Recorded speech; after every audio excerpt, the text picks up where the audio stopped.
Welcome to another edition of Scheffy's Sandbox. I'm April Dawn Scheffler, and today's episode is an interview with numerologist Michel Reavis. Now, you may notice when it comes to the linguistic tag portion that it's not the word that the prior guest gave.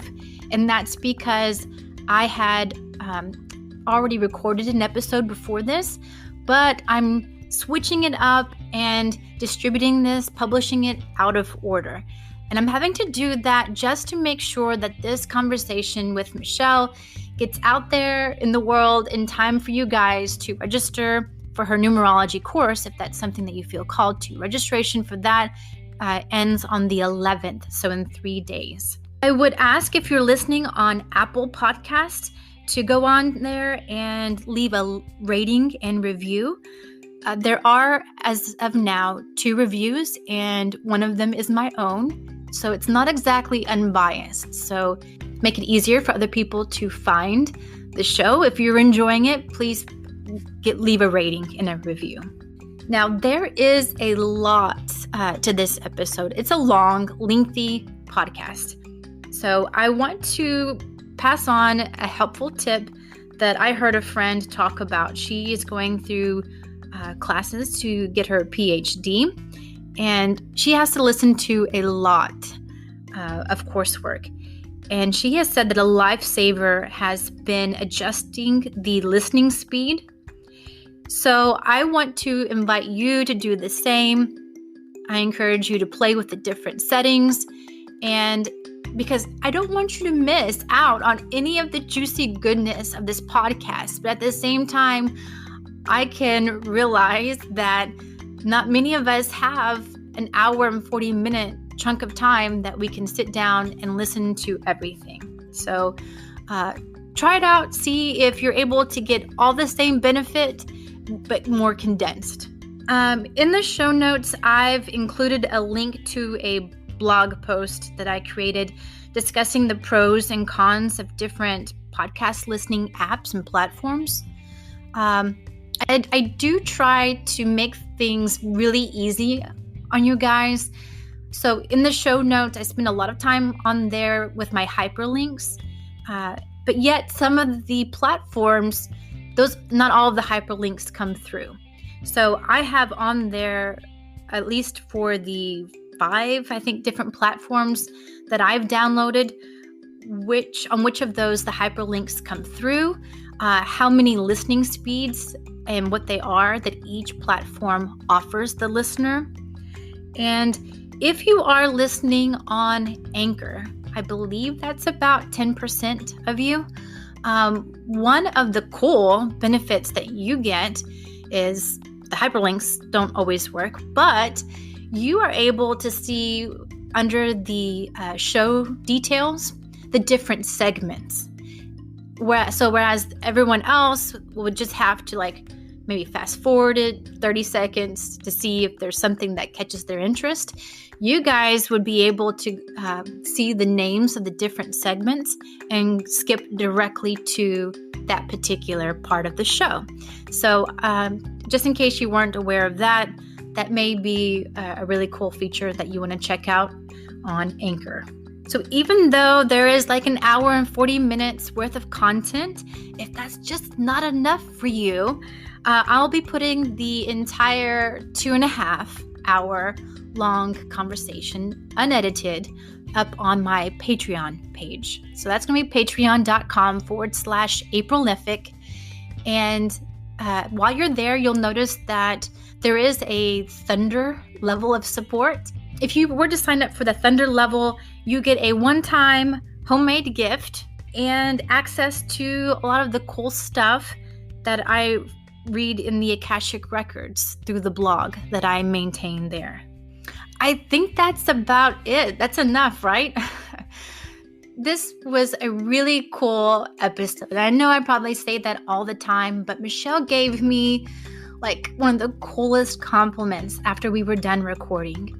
And she was such a champ. We had gone through a hypnosis workshop for 3+ hours that afternoon. And then we followed it up with this 2.5 hour interview, and she didn't show any signs of slowing down.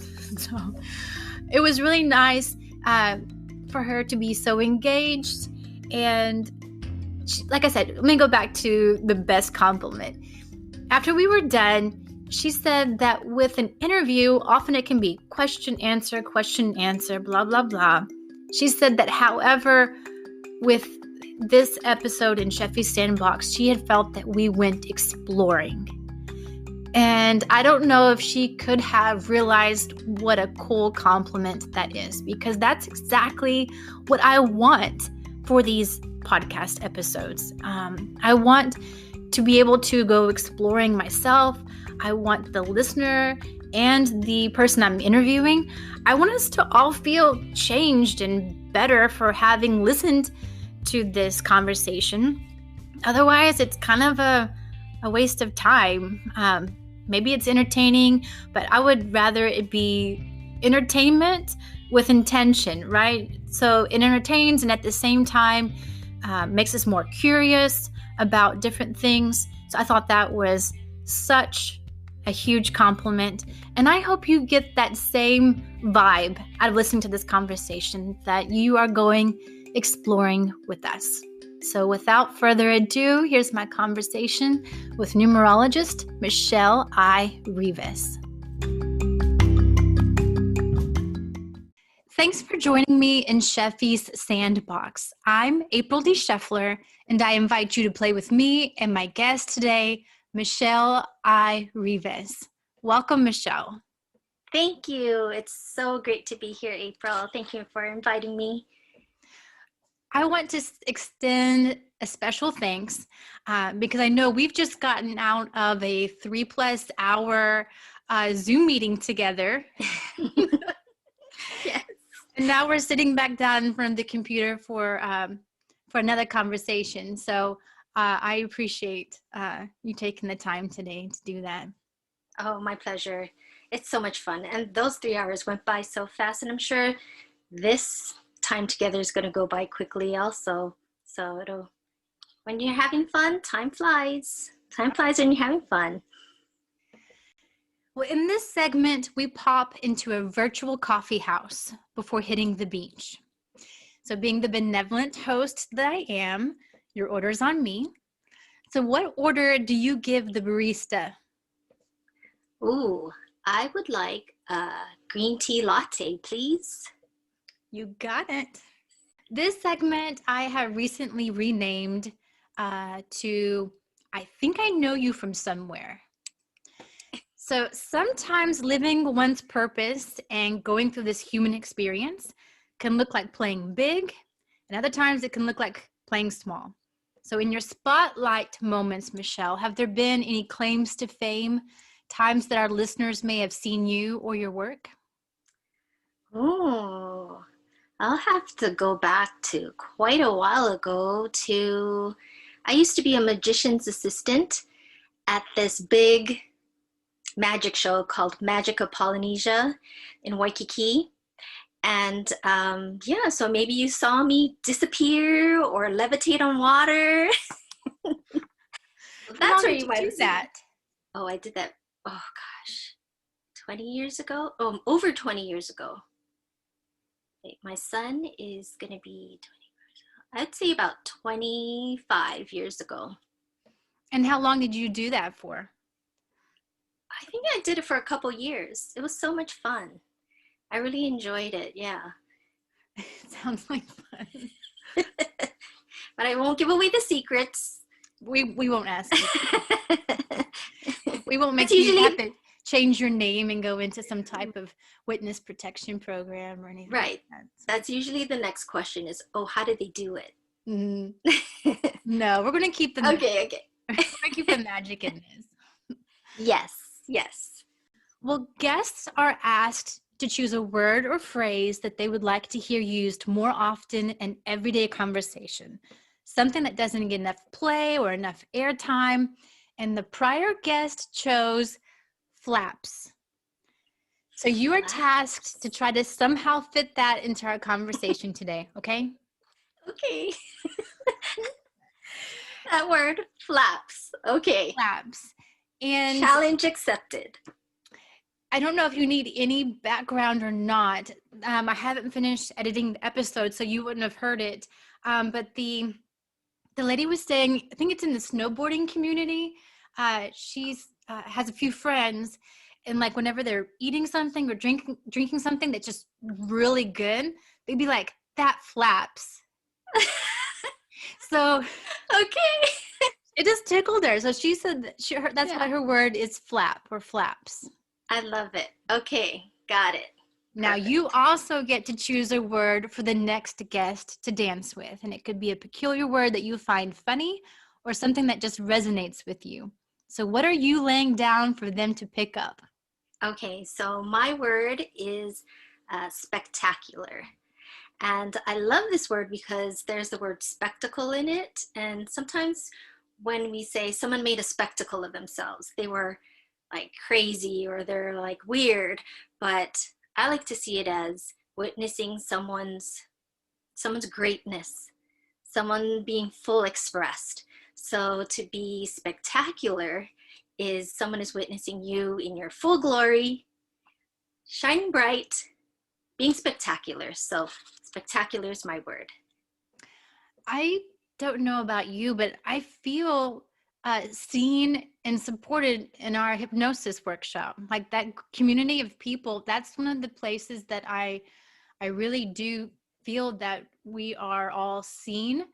And I don't know, I feel like spectacular, like each one of us are spectacular in that session. Whenever we're sitting there learning and talking together, I just feel like each one of us, like there's not just one spotlight, but we're all shining. It's a pretty neat experience. I love it. Yes. Yeah. Well, let's talk about numerology.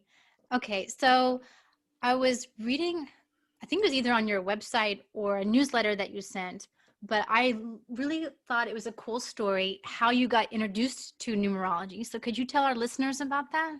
I was listening to a podcast and the guest was a numerologist. And I heard the way she interpreted the numbers, the way it had special meaning for people, and it like really resonated and landed. And I thought, there's something about this. There's something about taking these things, these numbers, these figures, digits that are all around us, but there's something more to them. They have meaning, they have symbolism, they have messages for us.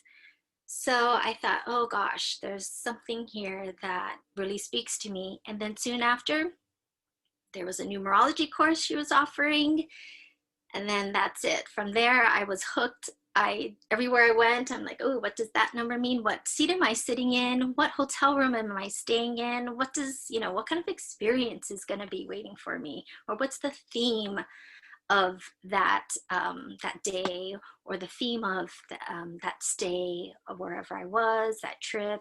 So yeah, it fascinated me. And so here I am, 12 plus years later, still being amazed and touched by the numbers. And now I want to share it with people because I think it's so great. And I don't want to hide it and I don't want to keep it all to myself. So I really would like to expose people to more numbers, to more numerology, and for them to be able to interpret numbers themselves. I think that's really important. What came to mind is that some people would wonder, like you gave the example of the hotel and the seat, they would wonder if knowing that like colored your experience and made it predetermined, like you already had an idea of what the experience was going to be like, and so you manifested that experience. And then maybe some people wouldn't want to know, but what came to mind was the idea of a museum. Okay, and so we're each seeing the same thing, but some of us get a lot more out of the experience if we know about, if we have the little headphones on, to hear what's like about the artist and like what the whole story behind the picture. And all of a sudden, that's kind of what as you were speaking, that's kind of what it meant to me, is that the people who want to see like the meaning of numbers, they're going around with a little headset on to get that extra texture to really dig into the experience. Yes, that's perfect. It's also like going on like a road trip. So you want to pack certain things. You want to have your snacks and your games and your favorite music. And then that helps you navigate or makes the trip more comfortable, being prepared. So if I see a number that maybe it's a 7, I'm going to know that it's really something introspective for me. It's going to be an introspective time, a time to go inward rather than be extroverted and out there and, you know, having fun or partying or whatever. It's going to be more like, okay, I'm going to take things in a little bit more gently, or take my time with things, slow down. So it just depends. And I think that if you don't, sometimes you can go through the experience and then do the numbers after. And then you're like, yes, that's why. That's the theme of that experience. Well, let me ask you, what occurred to me is, when I asked you for this interview, did you check the date first? No, I didn't. Okay, I didn't know how far you took that. Like, I don't know about that. That doesn't seem like a very auspicious, day or something. I don't know. Well, no, today is the 6th. So that's all about love and compassion and creating family. It's also about responsibility and being a caretaker, taking care of knowledge or a person or something you care about. So it was a really nice day, the day of February 6th. It's a very sweet number. And it's also a number to remind yourself to love yourself. Because the 6, it loops back around back to itself, right? Because it's kind of it kind of loops around at the bottom. It's not open. It reflects back to yourself or back to the number. So it's a great day to have a podcast interview with you. Let me ask a nosy question. So numerology, I'm almost laughing just as, is it a lucrative business? Like, I know some people would be interested in numbers, but maybe not enough to put out cash. Like, is it kind of like an astrology reading where people are actually legitimately interested enough, where numerology is the same way, where they will pay you for your time to sit down with them and plan out things or look at the significance of certain numbers? Yes. So numerology is so versatile. So you can use numerology in pricing your things, in launching certain offers. You can use it as a product or service itself. You can even use numerology in conjunction with whatever you're offering right now. So say you're a coach and you can use their numerology blueprint, so the day of birth and their name at birth, and that tells you really important information like life purpose, their destiny, what their inner gifts and unique talents are, and you use that as a foundation or blueprint to go ahead and, okay, what part of your numerology blueprint do you want to highlight or work on or bring more into your life? So that's how you could use numerology as like a add-on to your services or incorporate into your services. You can also use numerology as a reading, like an astrology reading. You can even combine astrology and a numerology together. So there's so many things you can do with numerology. It's fascinating. One thing that I do love about numerology that sets it apart from like an astrology reading is that, for one thing, you can change your name to be aligned with a certain frequency or a certain number. So you can consciously bring that in. And then, so in astrology, you have you could have two people born on the same day, say like twins, same place, same day, about the same time, right? But their names are going to be different. Unless you both name them Angela, which most likely won't happen, but if they're born on the same day, their names will give you an extra, it's a differentiating way to look at someone or to do a reading for someone. So, do you want to hear okay, first of all, you want to do your name? Yes, and if you would tell me, okay, so even though I'm married and I took my husband's last name, I still go by my maiden name with all of my writing and with professionally, with the podcast and my books, my poetry, whatever it is, I usually use my maiden name. So I'll do April D, middle initial D, Scheffler. So I guess numerology wise, is it better just to use April Scheffler or April D Scheffler, or should I just use the whole thing? Let's do your name at birth. Okay. First, because I calculate current names differently using a whole different number system than I do calculating your name at birth. So your name at birth equals a 90. And so that reduces to a 9. But I like to look at the double digits before we get to the root number. So 9 and a 0. So the 9 is all about humanitarianism. It's bringing everyone together. It's including everyone, and it's about the oneness of, even though it's the number 9, it's the oneness of humanity.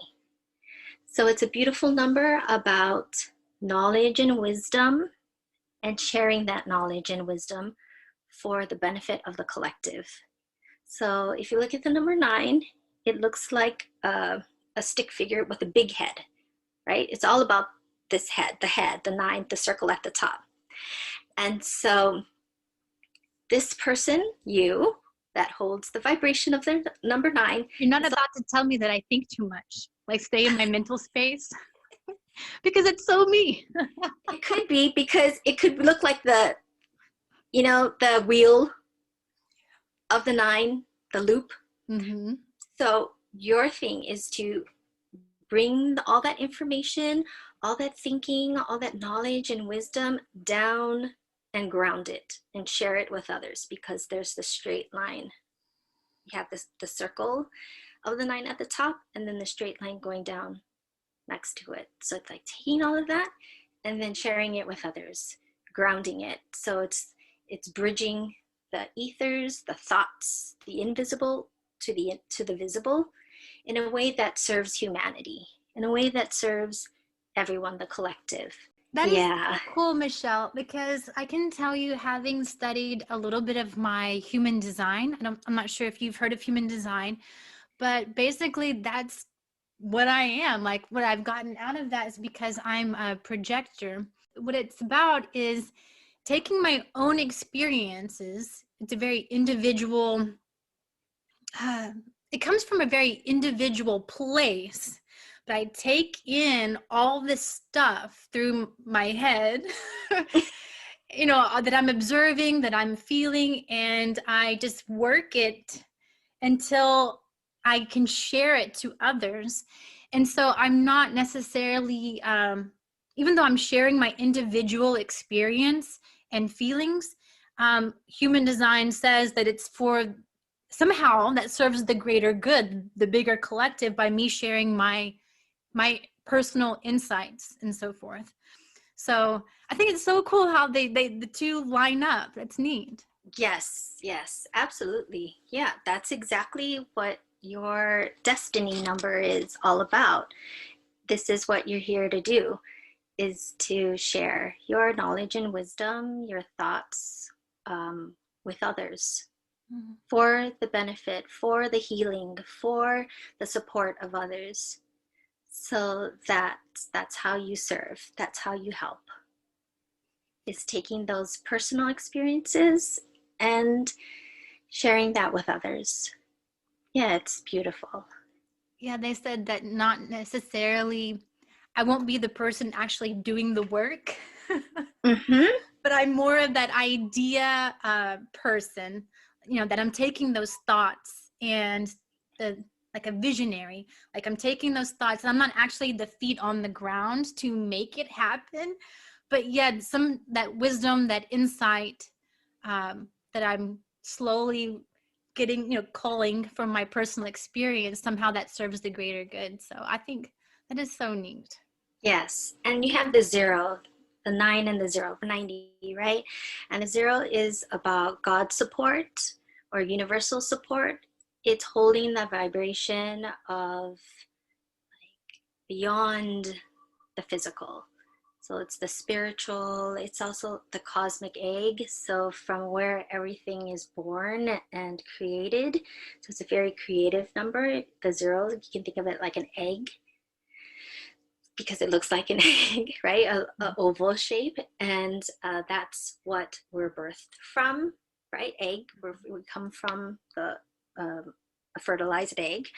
It's also, you think of it as like a birth canal.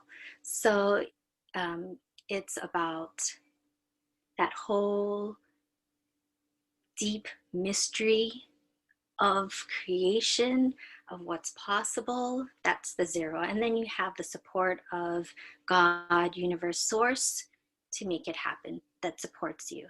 So it's a really, really beautiful number. So it's, you have a mission to do here with what you're sharing, and you're supported by God, source, universe, creator of all beings.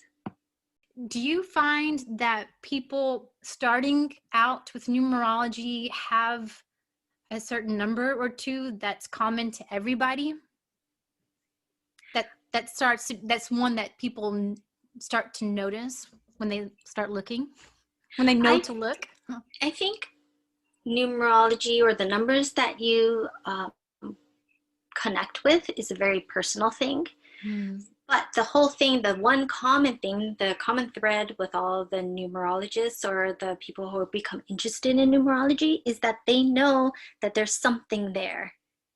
They're like, okay, there's something about, I'm noticing, it's catching my attention, the 1 and the 0, 0 and the 1, or the 001, or the 1111, or the repeating numbers. There's something there that's catching my attention. And then they're wondering, okay, well, what is it? Why is this? Why am I writing it down? Why am I taking note of it? And then once they hear, learn, understand that there's meaning behind the digits, then it's like, okay, I got it. It's a message. It's saying something to me. It has something very deeply personal. That's why I'm seeing these numbers. So it's something so mundane and so ordinary, right? We use numbers every day, every minute of the day. So sometimes it's hard to believe that that could have magic. Like my calculator here. Come on, is this really magic? Right, exactly. Yeah, so because we interacted with it every day and it's become so ordinary, they're like, how can that have symbolism, meaning, magic behind it? But it actually really does. There is significance, messages, and also frequency and vibration with the numbers. I had asked the Akashic records back on November 11th, what is the significance, if any, of 1111? This one particular part where it talks about numerology in general. Numbers can represent ideas and plans because these are all energy. And again, numerology is a science of sorts of energy.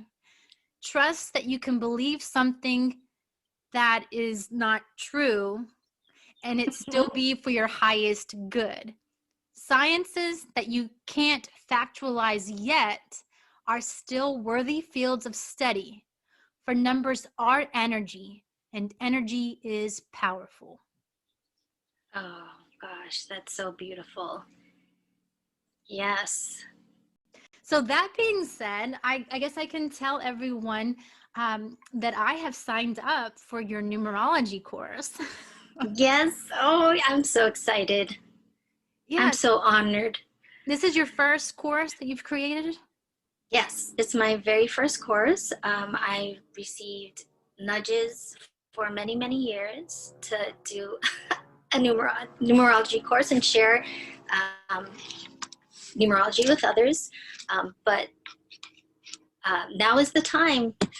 I'm getting all the green lights, and I feel fully supported by family, friends, the universe, spirit, to go ahead and make it happen. And it wasn't until Courtney's hypnosis sessions that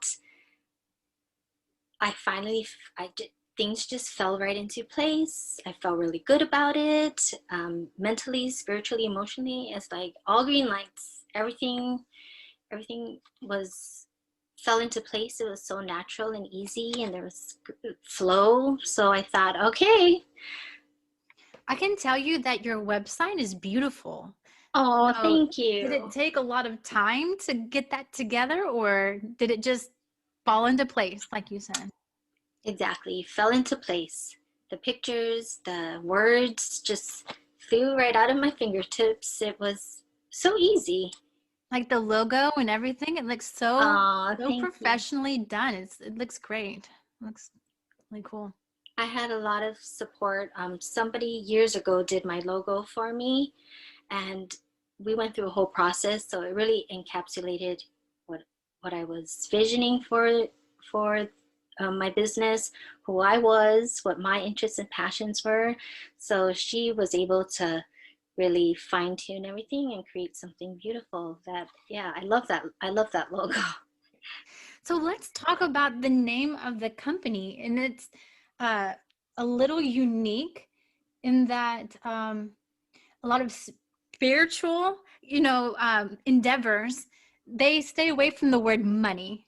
I don't know. Have you found that? Okay, so the name of your business is called Money Lighthouse, right? Yes. Yeah.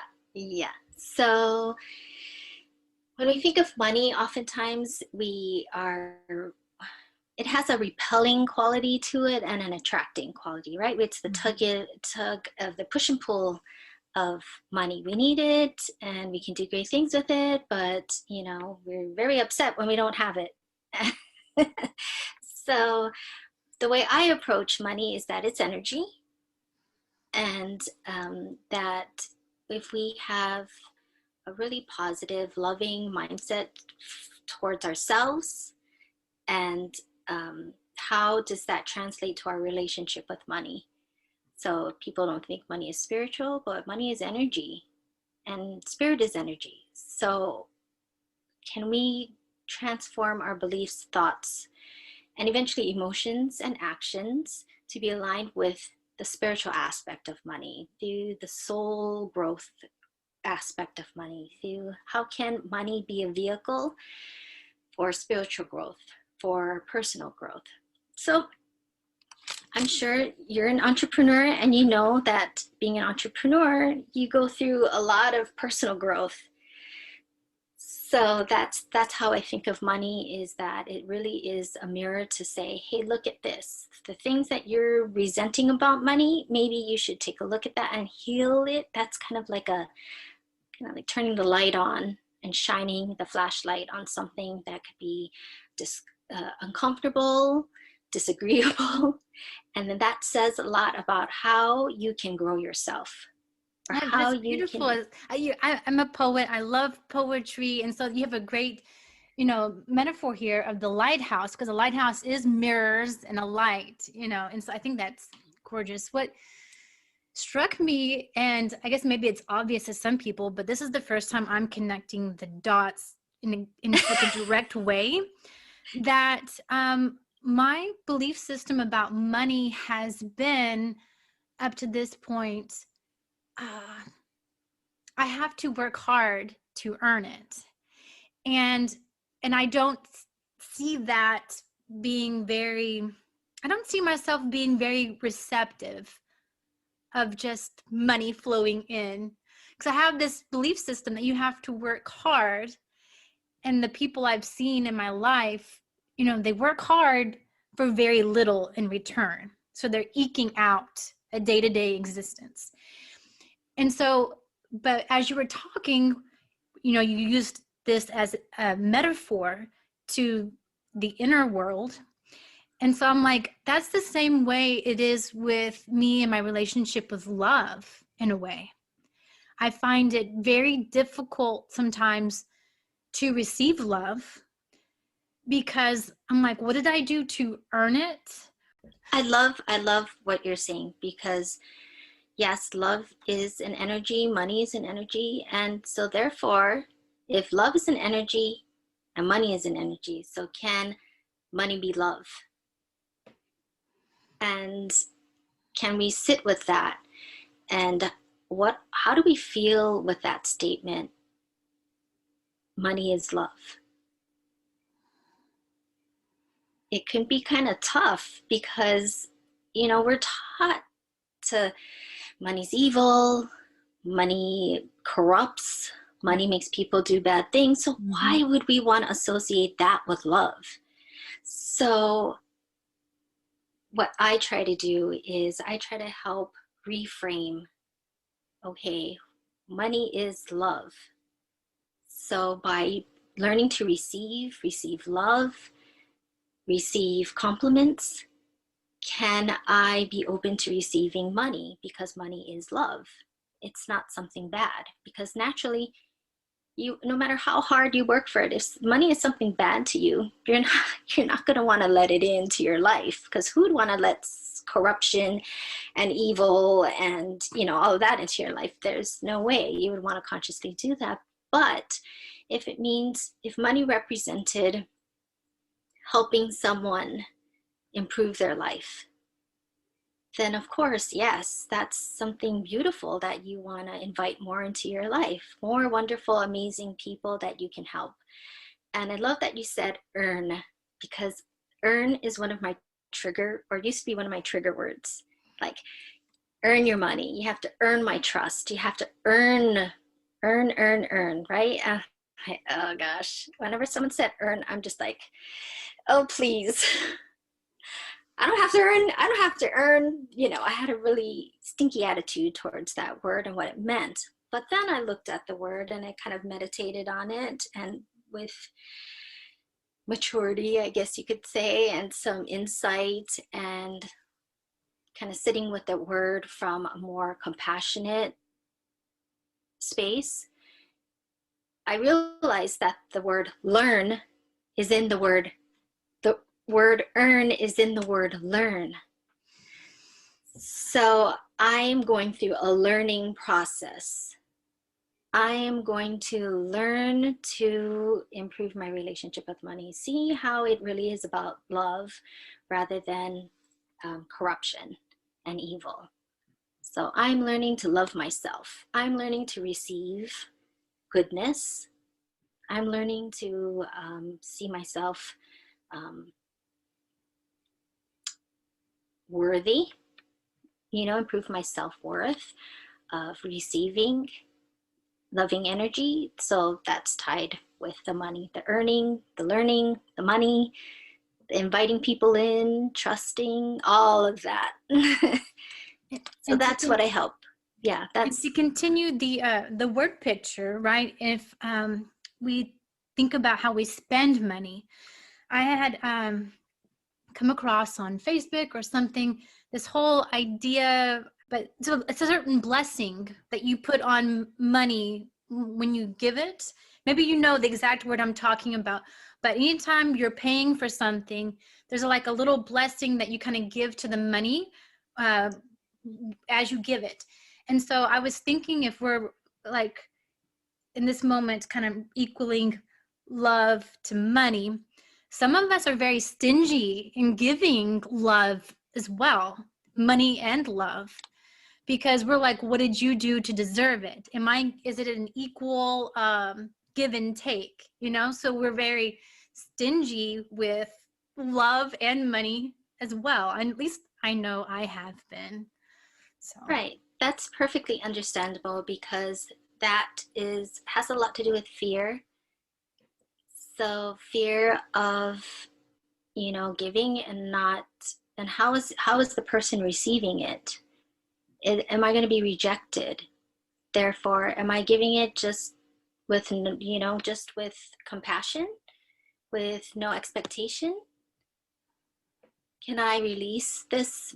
Can I release this money, release this love for someone else without any expectations of something in return? And if I don't get anything in return, am I okay with that? Just like love. If they don't reciprocate my love, am I okay with that? What beliefs is that saying about me, about how I'm feeling about receiving love or not receiving love? So that money is such an amazing teacher that it's, right in our face, like numbers. And they kind of go, it's all around us. We can't avoid it, right? We can't avoid money. I'm sure we could probably trade, but that's still an energy exchange. The same things would keep coming up. So yeah, I think money is like, it's one of my greatest teachers. It shines a lot about, a light on a lot about what I need to contemplate and grow into. So yeah, money can be a really beautiful thing too. I know it's kind of challenging for some people to see money that way, but little by little, it can happen. Do you have an accountant background or anything like that where you were able to take a love for numbers and apply it in a very, I don't know, day-to-day? No, no. So I was terrible at math. I flunked algebra and I had to repeat it during summer school, and I really wasn't happy about that. So numbers, math, I'm not great at math. So accounting, no, definitely not. But our family business is a currency exchange. So I handle a lot in cash. So counting, handling money, handling actually physical money. So that's my background. And when I was when I'm at the window, I can really observe people's emotions around money. And I noticed that, okay, when I provide as much information, this is the rate, this is the New York exchange, this is how, what rate you're getting. The more information I provided them, the more at ease they were with the money. And then they felt better about letting go and doing the exchange. So I thought to myself, people are the same about their money. It's the letting go. Am I getting a good deal? It's that fear, am I doing the right thing? And trusting myself. Do I trust myself enough to make the transaction even with all this information I'm getting? So I could see a lot in their face. And being somewhat empathetic, I know which ones are the ones that are just like, oh, here, okay, let's do it. Okay, fast, be fast about it. Okay, quick exchange, they're gone. But the ones that stand outside the window and stare, and then they're on their phone, and I could sense their apprehension. That's where I started learning about money and picking up things about how people feel and think about money, not necessarily the dollars and cents, calculations and numbers, but what went on between the ears, behind the eyes, around their money and how they handled it. So, yeah. So Lighthouse Money, is that also the name or the umbrella with which that you operate this currency exchange? Or is Lighthouse Money simply for your spiritual development courses like Be Your Own Numerologist? So it's very it's separate. So the currency exchange is a family business, and Money Lighthouse is where I do my money coaching, money programs, and the numerology and Be Your Own Numerologist, the spiritual side. Okay, so if someone were to come to you for some money coaching, what would a session at first look like?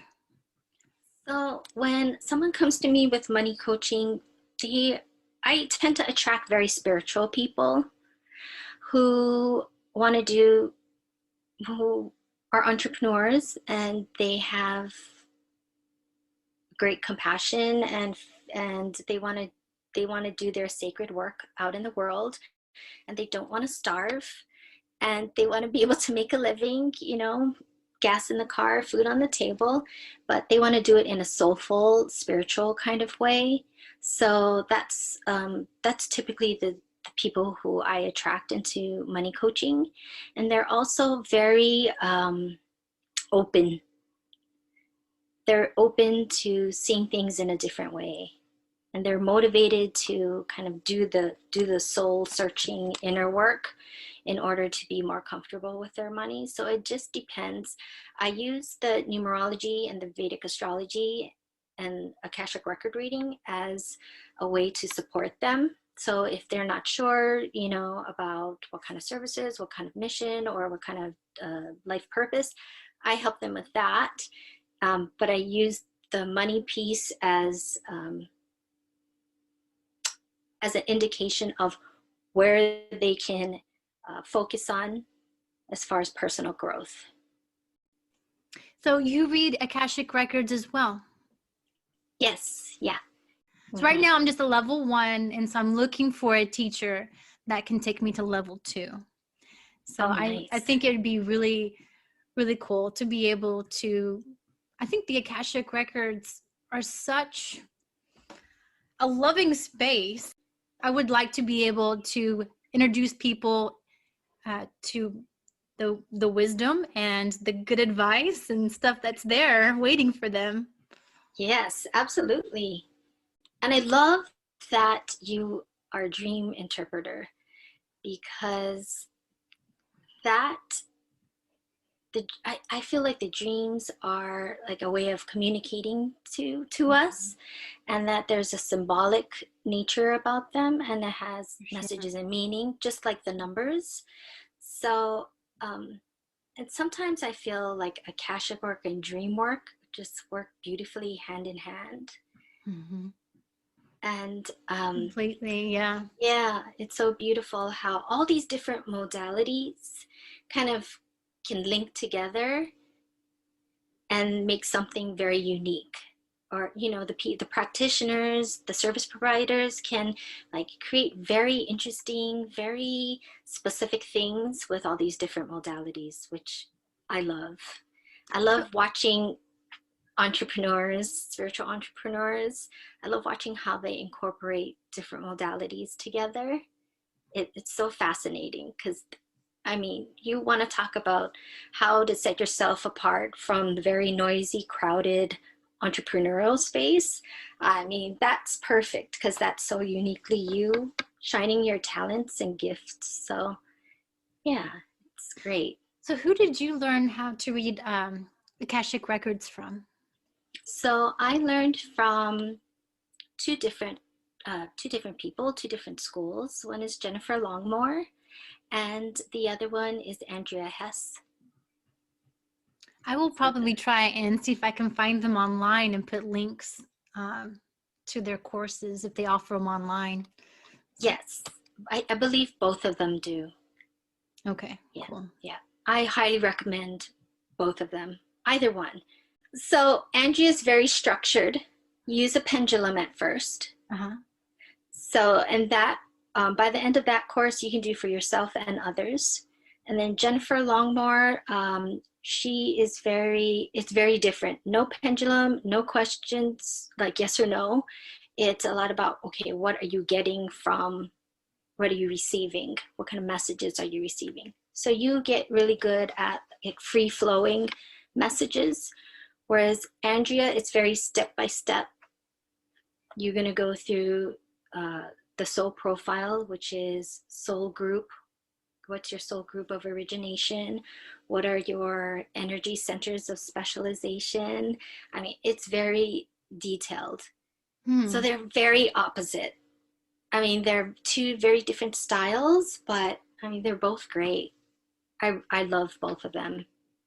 And if you decide to take both, then it's nice because you can go back and forth. You can do the very structured profile and do the other kind of more intuitive downloading kind of channeling method of Jennifer, or the very structured Andrea with the pendulum and the yes or no questions.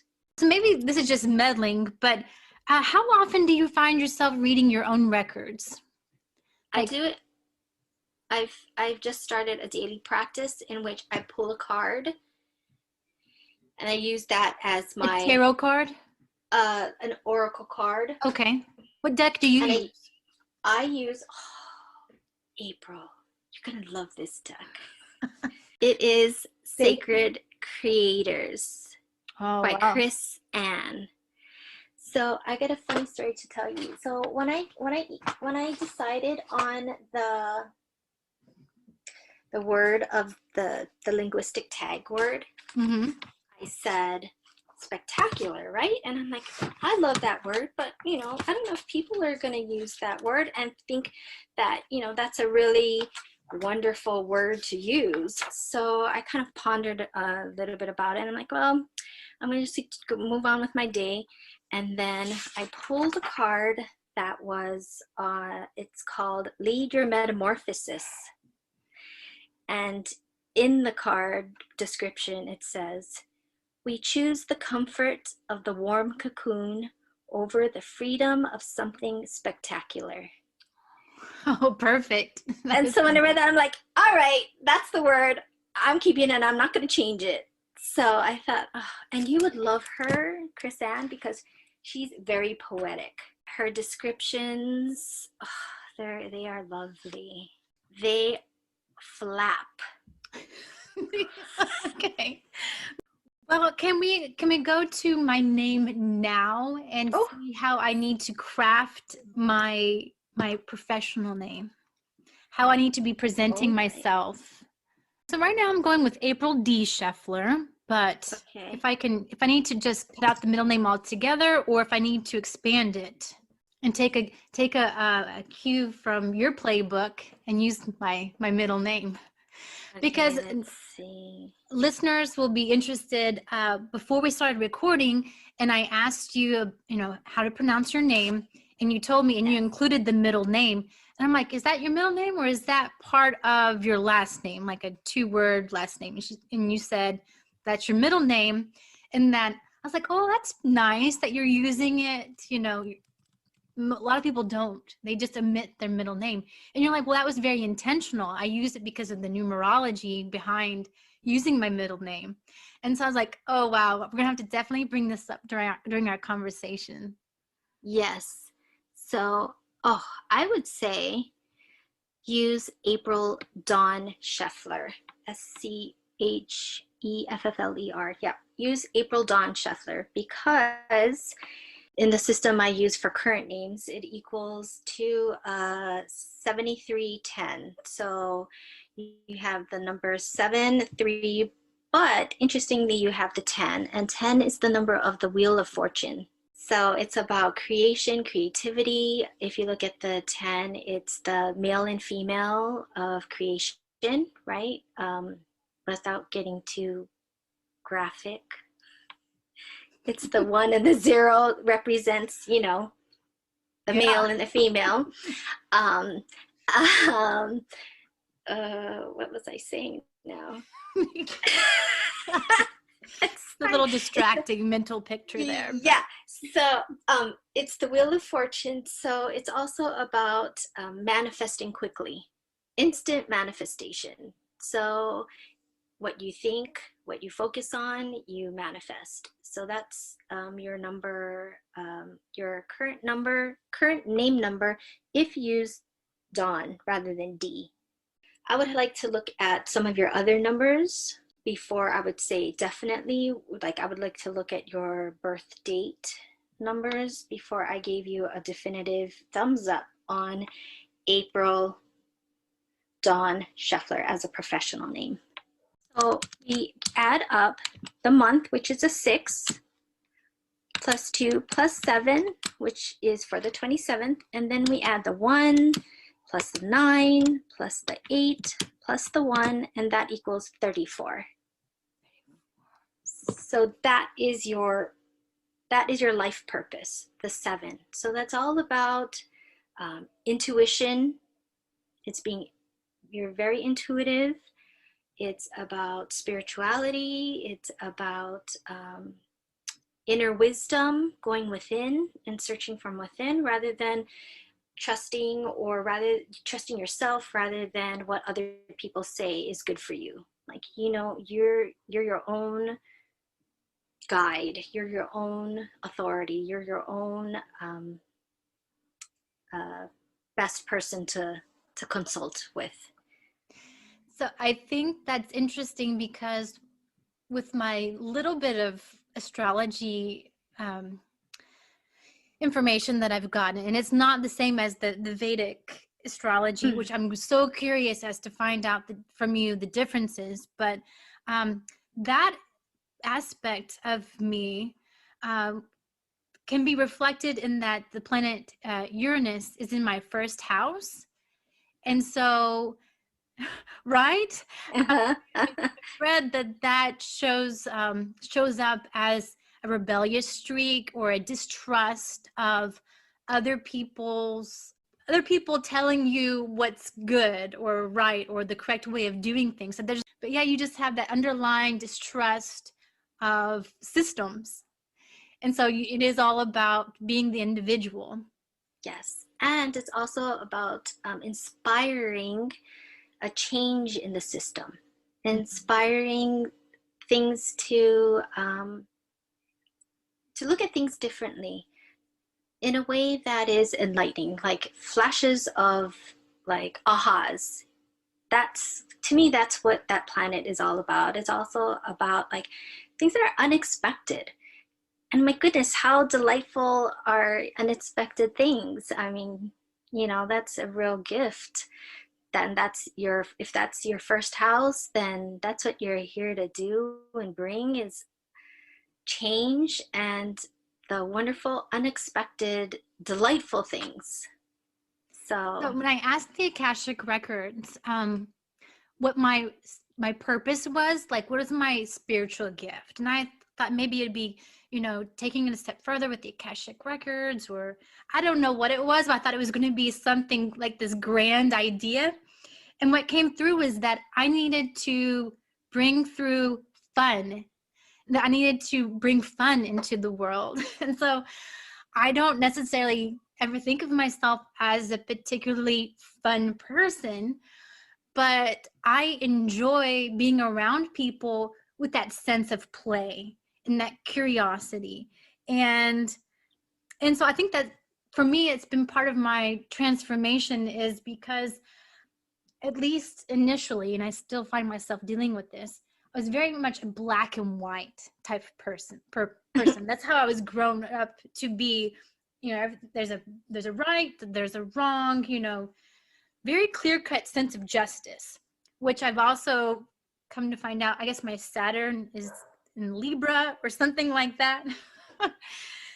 So anyway, but now kind of slowly evolving to see the gray and to see how that the truth that I always took to be the truth, right? There was no questioning. It can be different.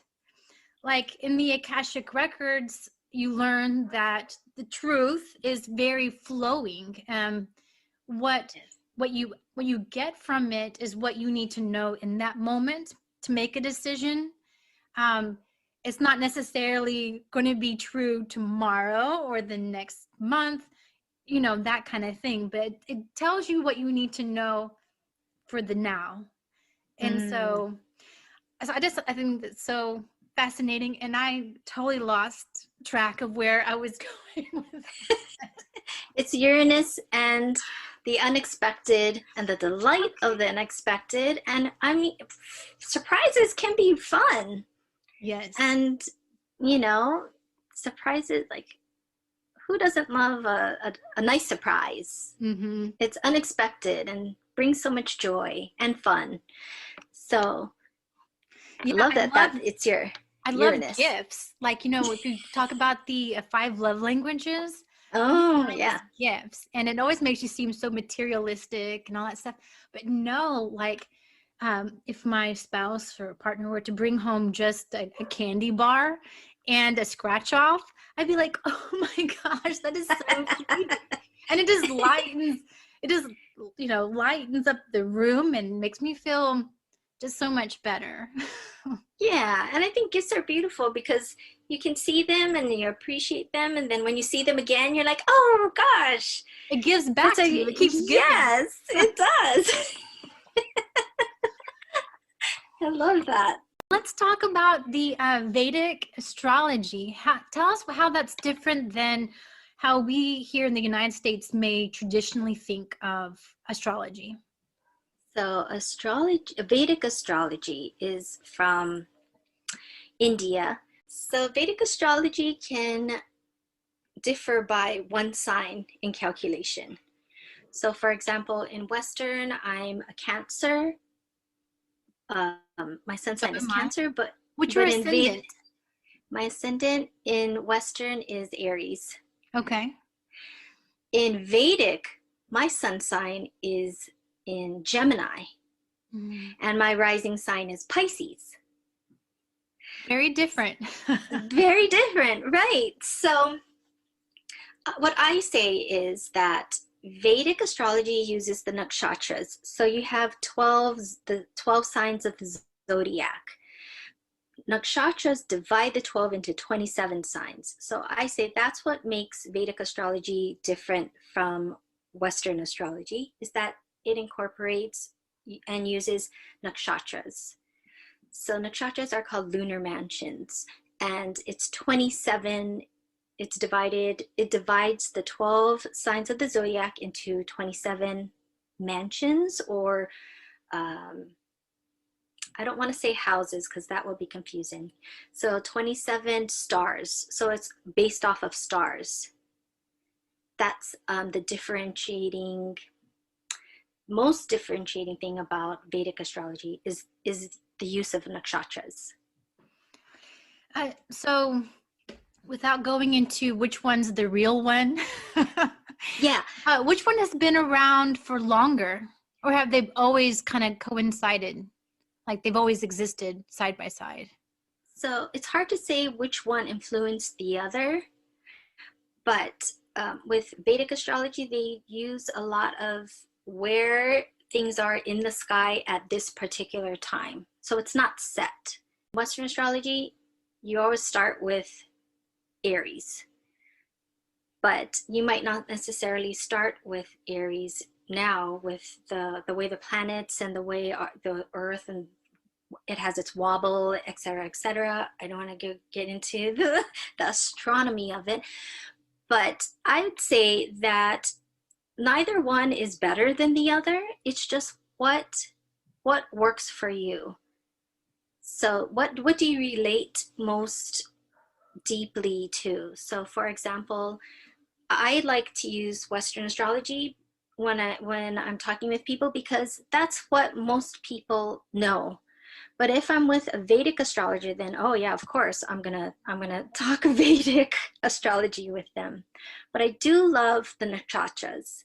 And that's what drew me in, is that you can get so specific with where your sun is, where your moon is. And in Vedic astrology, it's all about the moon. So in Western, we say, what's your sign? We mean, where's your sun sign? But in Vedic astrology, it's what's your star? And they're referring what star is your moon in, because the moon is the closest luminary to Earth. So it has a great influence on us, right? We see that with the rising of the tides. We have the full moon has an effect on us. So they look at the moon, like, where's your moon? What star is your moon in? So that's another thing that differs with the two practices. But I love both.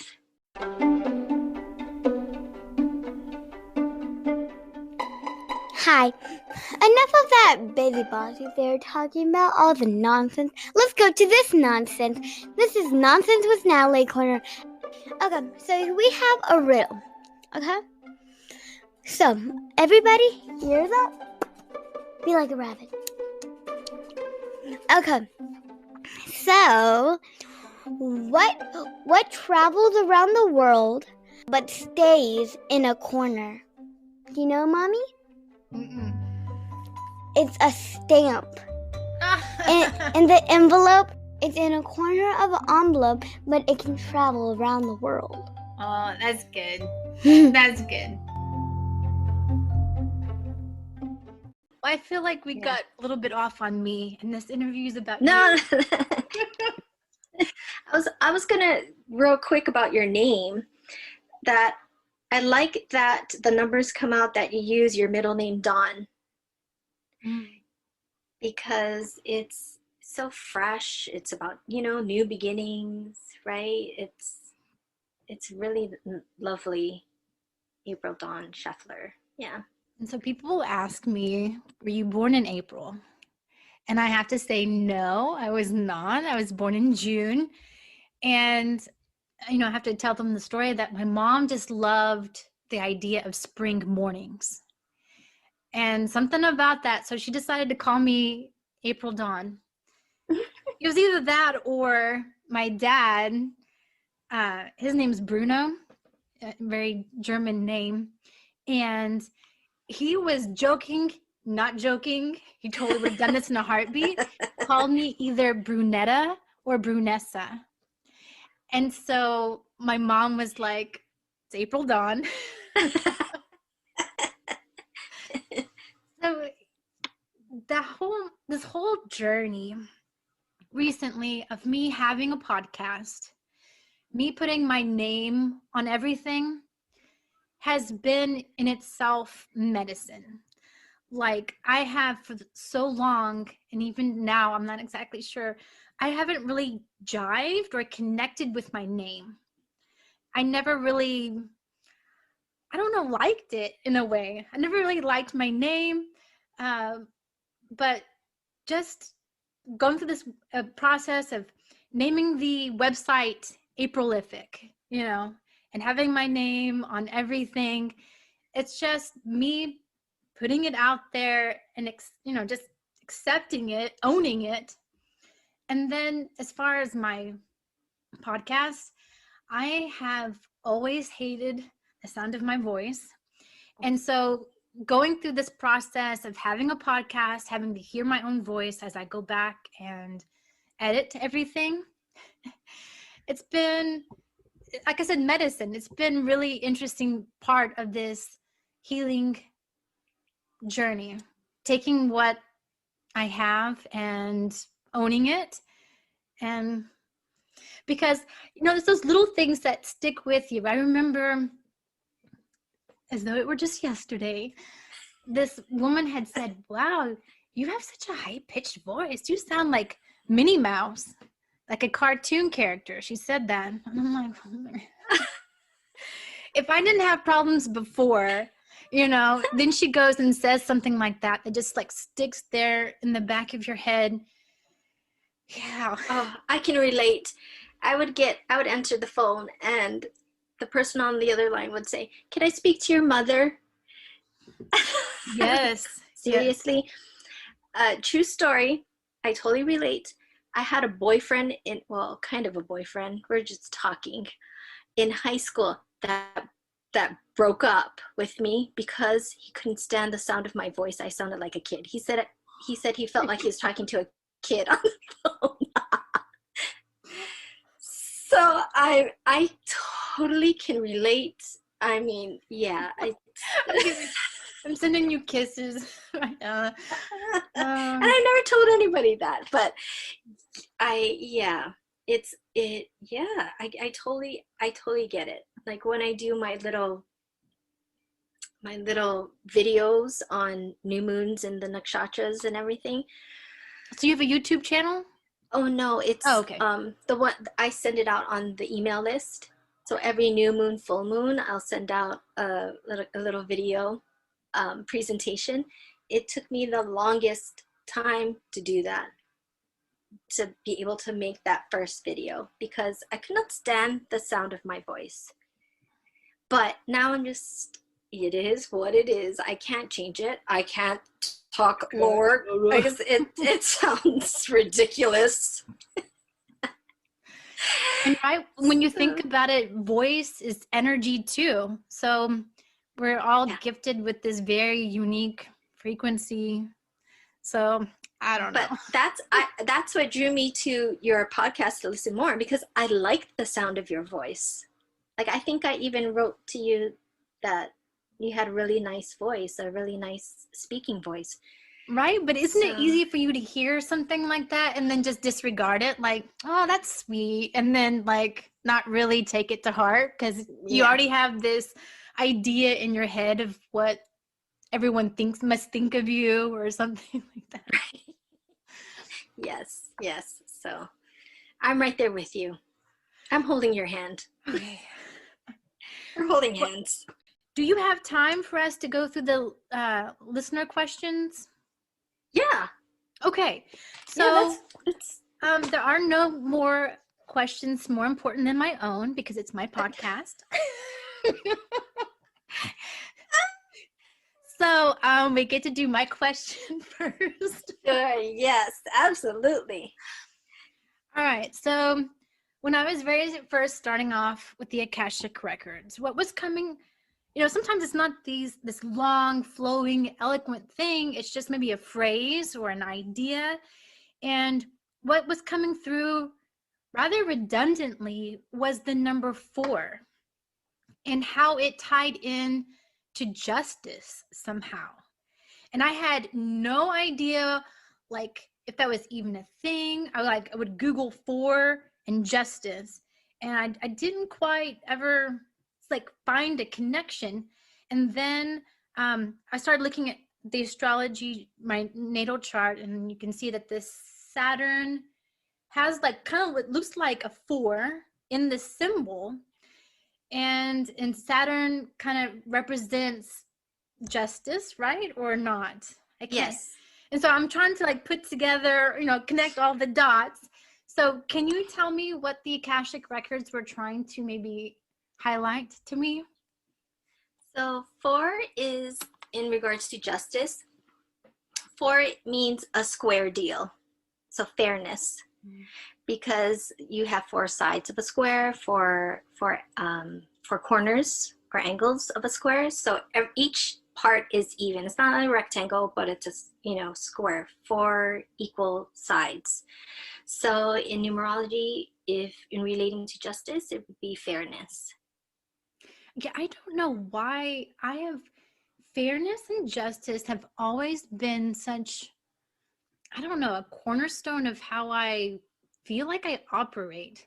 I want to be treated fairly, and I want to feel like I'm giving others fair. I want to feel like I'm a very fair person and just in my stuff.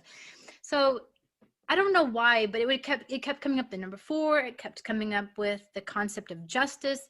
And I'm like, I don't really see myself on any type of justice campaign. So I didn't know exactly why it kept coming up. But that is cool to hear you affirm that there's a connection there. Yes. And it's also about manifesting. So here we are.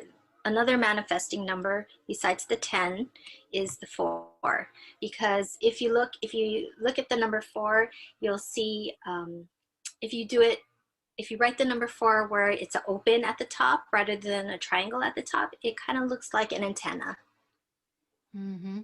So you can think of the 4 as tapping into the ethers and bring it down to form.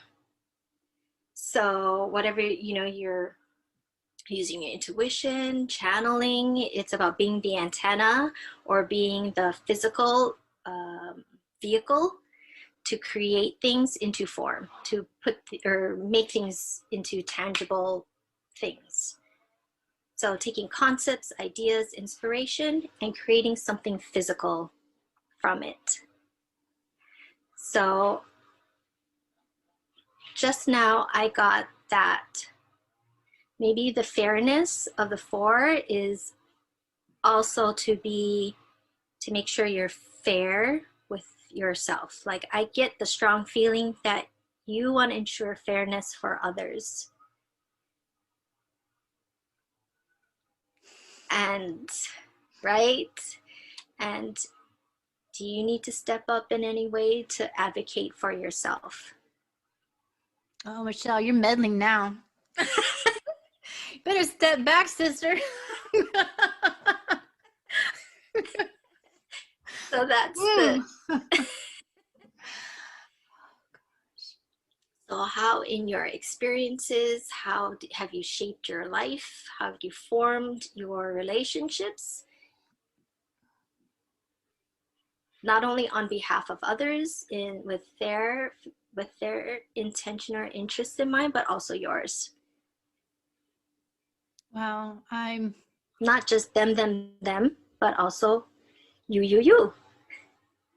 getting a little emotional for some reason about that. Yeah.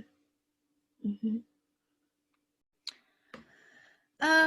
So yeah, I already knew I was going to ask you about that connection, and I looked at my phone because I was trying to grab a quick picture of some roses in my backyard. Mm-hmm. And so I grabbed my phone to go take some pictures real quick before I started this interview with you.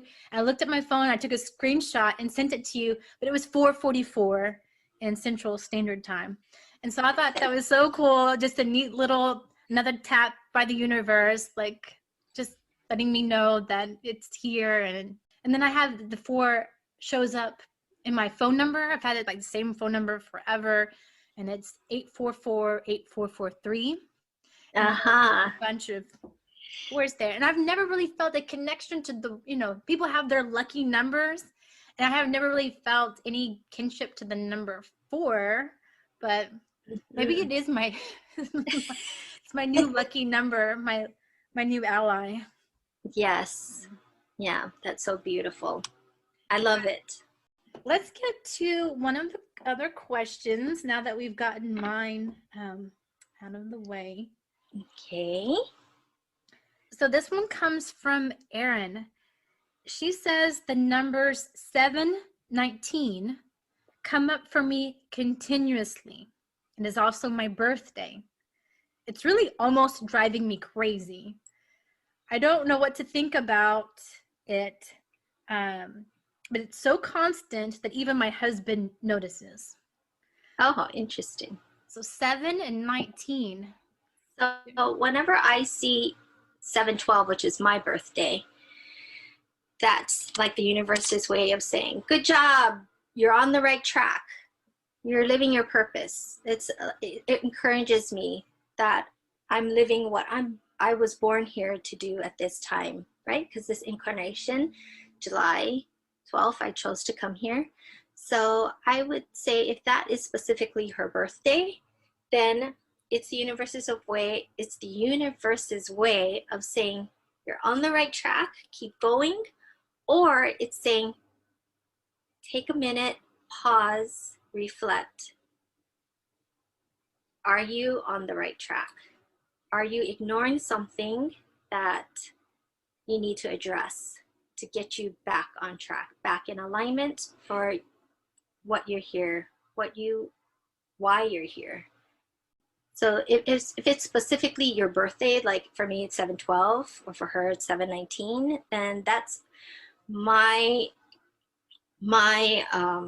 cue or my message from, soul, higher self, spirit guides to say, yes, you're living your purpose, keep going, and they're cheering me on. But so I'm not sure, Erin, if she would, wants to email me, or if I can help her in any way to interpret what that sign specifically is for her, then she's more than welcome, and you can give her my information. She's in our workshop, so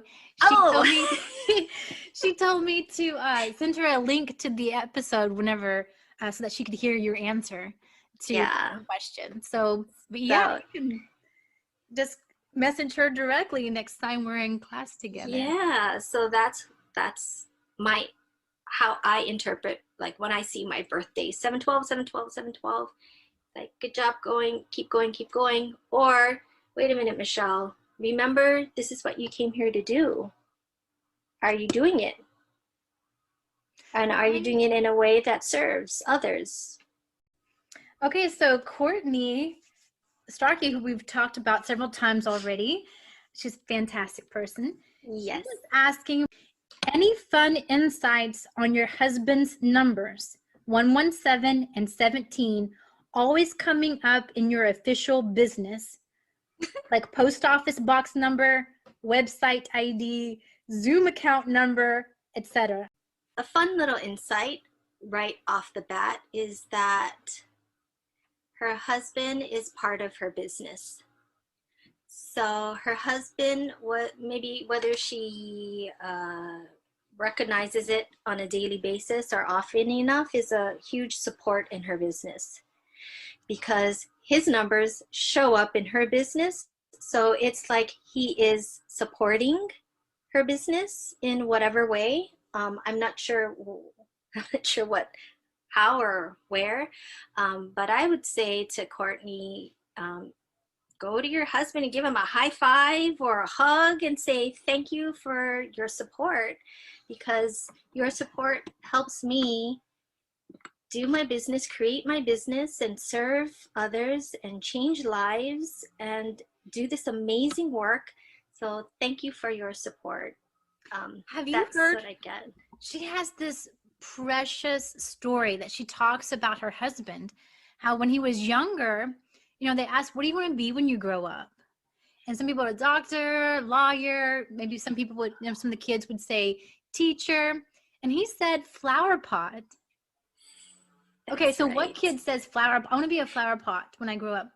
Well, fast forward, he married Courtney, and he was like, I did it. I became the flower pot. You are the flower. And so, did you hear that story? Oh, yeah. That is so precious. Yes. I just remembered. Yes.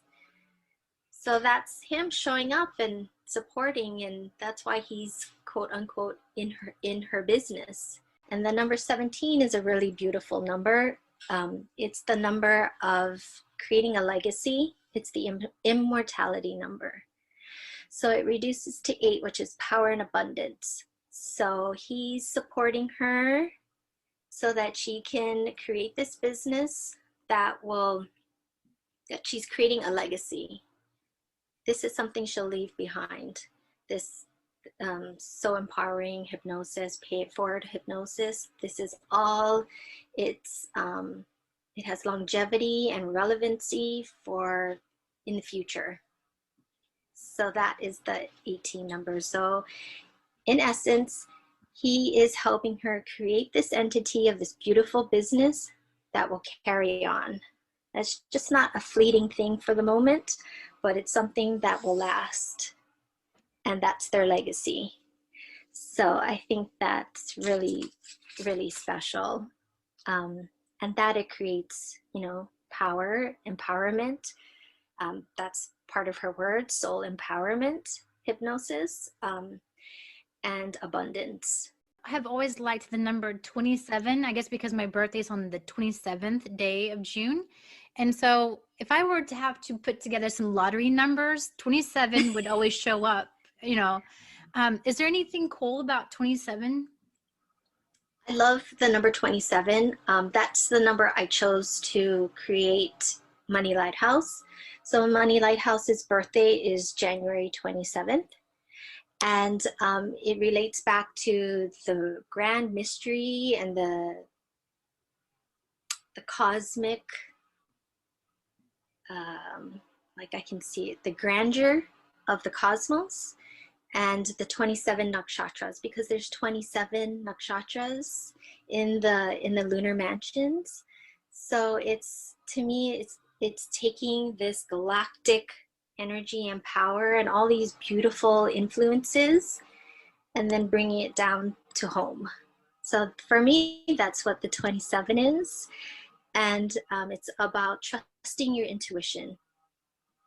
It's being aligned to yourself, to your intuition, and going with that.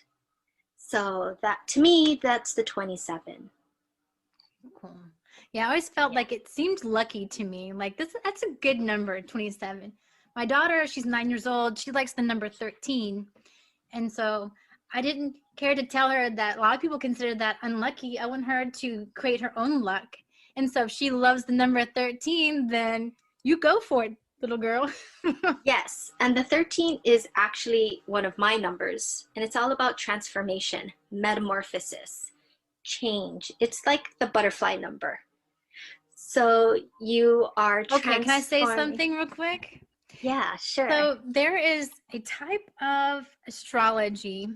I guess you can tell I've had this interest for a long time, but I've never delved into it. But there's this cool little app or whatever it was that combined Western astrology with the Chinese astrology. And anyway, you put in her my daughter's birth date and all that stuff. And so, it was like, I think the name of the quiz was, what's your primal spirit animal or something like that. Anyway, hers is the butterfly with her birth date. Oh my goodness. Yeah, it was so cool. And I read the description. In fact, every single description of me, my daughter, and my husband so spot on. It was scary. I was like, oh my gosh, why are not more people using this thing? Yes. Yeah. And the 13, going back to the 13, it's also about healing, doing healing work. Mm. So back in the day when we had women that used earth medicine, they often aligned themselves to the number 13, the vibration of the number 13. So it's that process of that awkward, uncomfortable, painful life lesson or situation that you're dealt with, finding the medicine to transform it into something beautiful.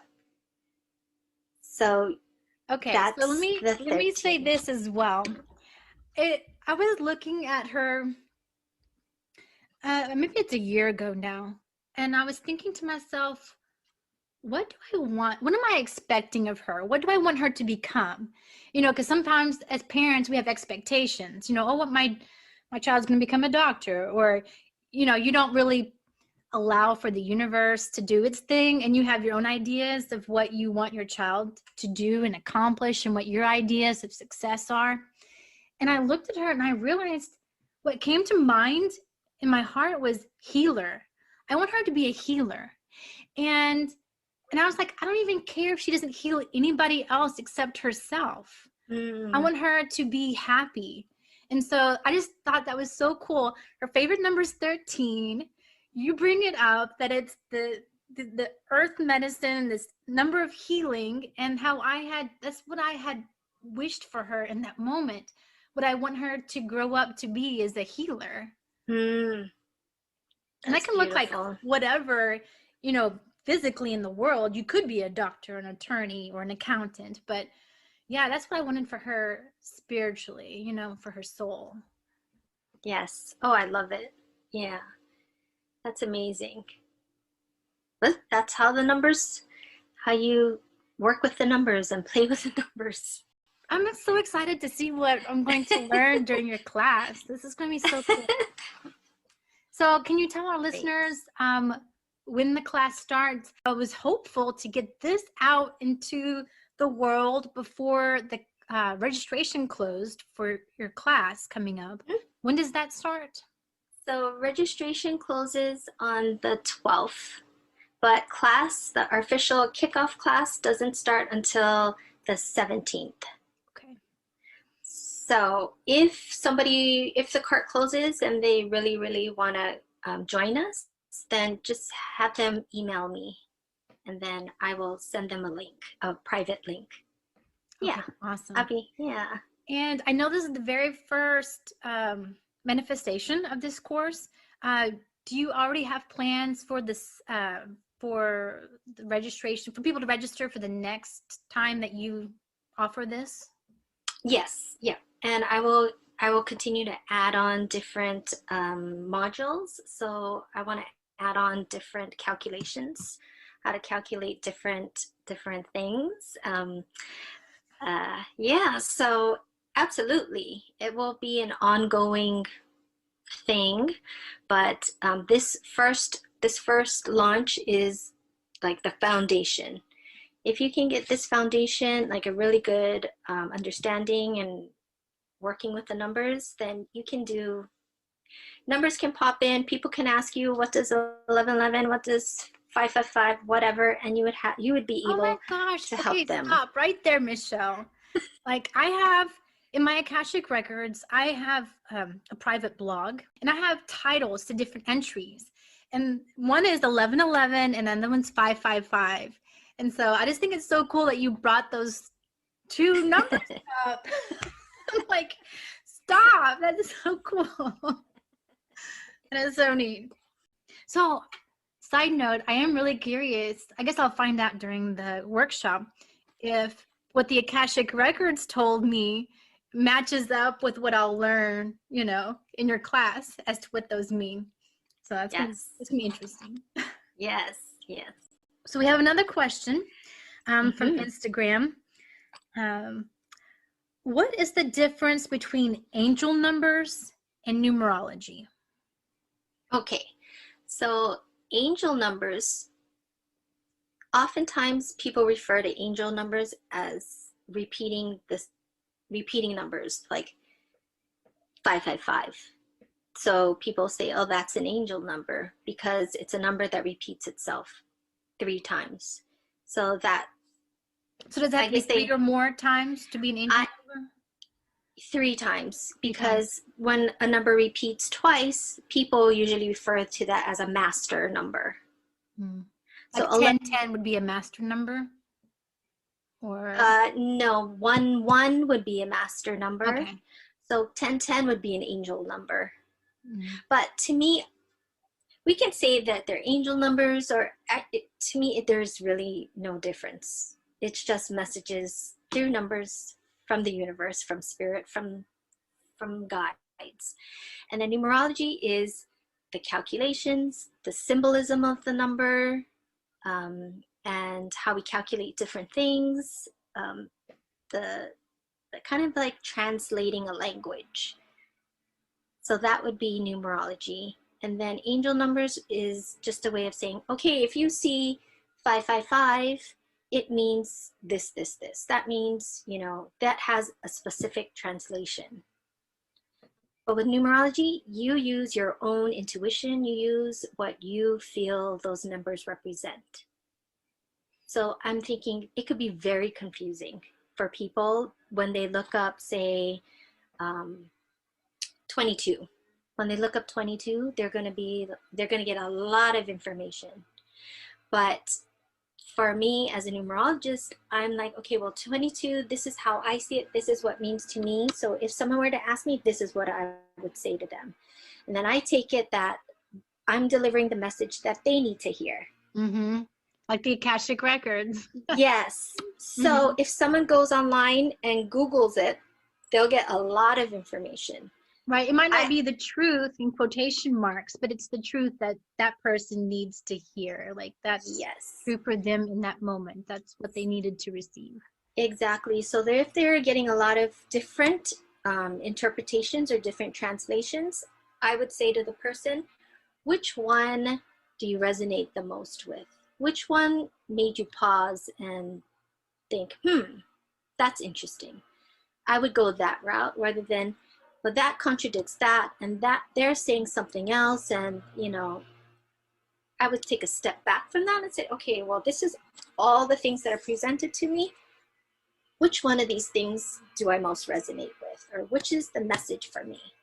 So they have to use kind of their own intuition and their own sensing about it. So that's how I would go about with the different things that people are finding out online.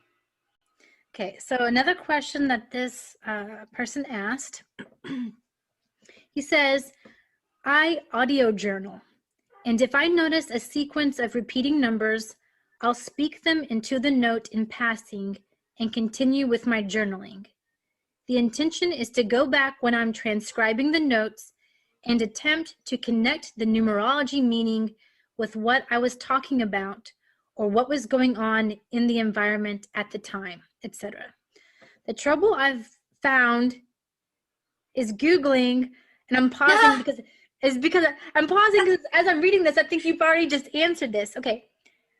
The trouble I've found is Googling what does 333 mean in angel numbers or numerology, for example, has many, many different descriptions, oftentimes contradictory. So recommendations are highly appreciated, he said. So again, your answer would be see what's there available and then pick what resonates with you. And for this person, if he's doing journaling or what did he say? Audio journaling? Audio, not auto, like automatic writing. No. Okay. So if he's in a process of downloading or doing intuitive work, it's significant that's a great idea that he just says it out loud and then goes back when he's transcribing or she to find the message of that. It depends on what repeating number it is or what number he's noticing, and then what message does Spirit have for him at that time regarding what he's writing about. So the way I see it, it's like I'm imagining this person speaking into like his phone or her phone, and they're saying, this is what I'm getting, this is how I'm feeling, and then they notice, oh, it is 222 or 666. Oh no, you can't have 66. It is 222 or 555. And then he notates that. Go back, what were you during the transcription, what were you saying during that audio? And then what does the numbers have to say regarding that? That's a really cool message for him. That he might be speaking or she might be speaking to him or herself, themselves, but someone's talking back.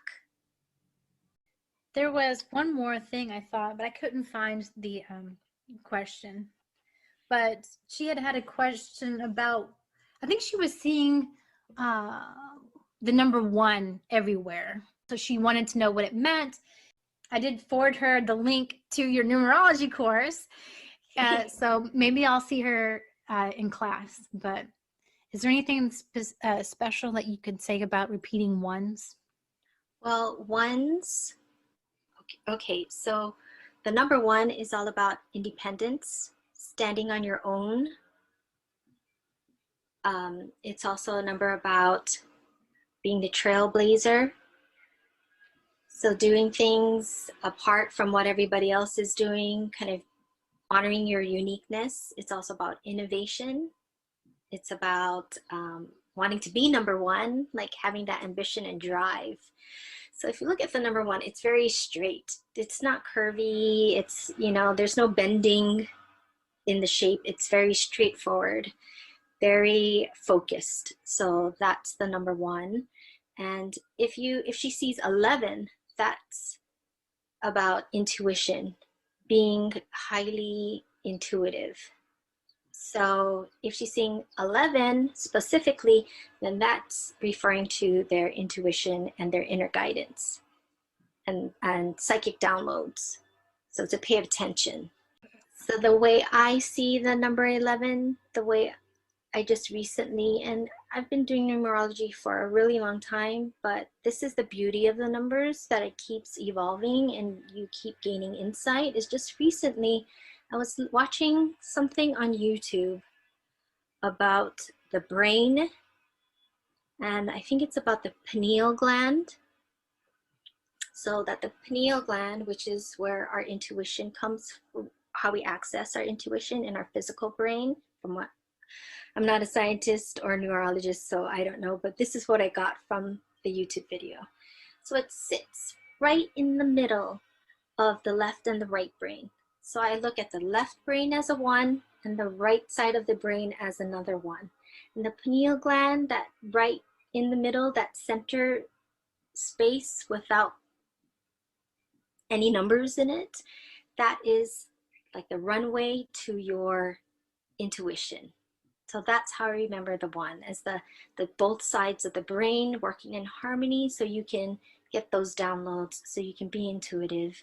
And since it's a master number, because it's repeating the number 1, it's 1-1. So in order to gain mastery for something, we need to work at it. We need to wrestle with it. We need to like eat, sleep, drink, absorb, interact with it. And that's how we become masters of the number, because we know it so well. So it's not just like, oh yes, you're a master, good job, here's your award. It's like you've been through all of this in order to achieve mastery, right? It's that practice, the sweat, and the efforting and the experience of that comes before we become the master. So with 11, it's saying you are now going to embark into a new phase. You are stepping over the threshold into the unknown. So you see the 1s as columns and the empty space between the 2 columns. It's like the unknown, where you're stepping into, where you're taking a chance and trusting that that's where you're going to move forward to. Taking a risk, stepping into the unknown, trusting and learning, and you know what's going to happen. That's okay if you don't know, because you're going to trust that you'll be fine and safe and you'll be able to move forward. Also, the number 1, I think of like 2 hands. When you put 2 hands together in prayer, that's like the physical and the spiritual coming together. That's the 1, the 2 hands kind of moving together in prayer, in sacred intention. So that's what I think of when I see the number 11. And then when people see 1111, it's like double. It's saying, it's giving you it's encouraging you to be on that path. So it's trying to get your attention. How can people find out more about you and follow what you're making in your own sandbox?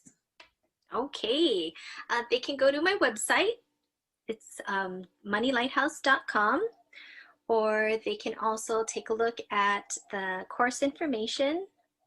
It's under the tab Numerology. So if they click on Numerology, they can take a look at the course tab, course info.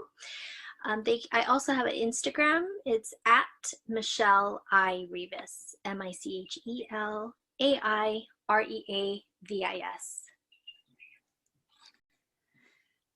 I love how in the Lifestylist podcast, Luke Story ends his pods asking his guests this question, so I'm including it in mine.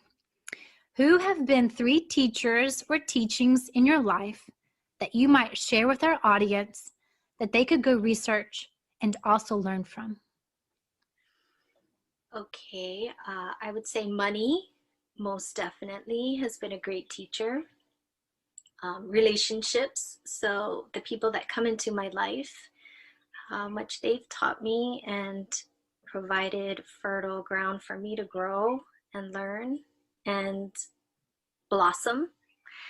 And I would say Courtney Starkey, definitely. She, like, her hypnosis classes, workshops, they really clear the path to my expression, soul expression, self-expression, as well as creating offers and courses and different ways to help serve.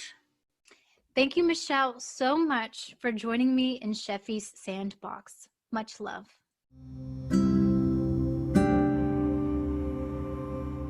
It's been a joy and an honor, and I had so much fun. I loved every minute of it. And thank you for inviting me.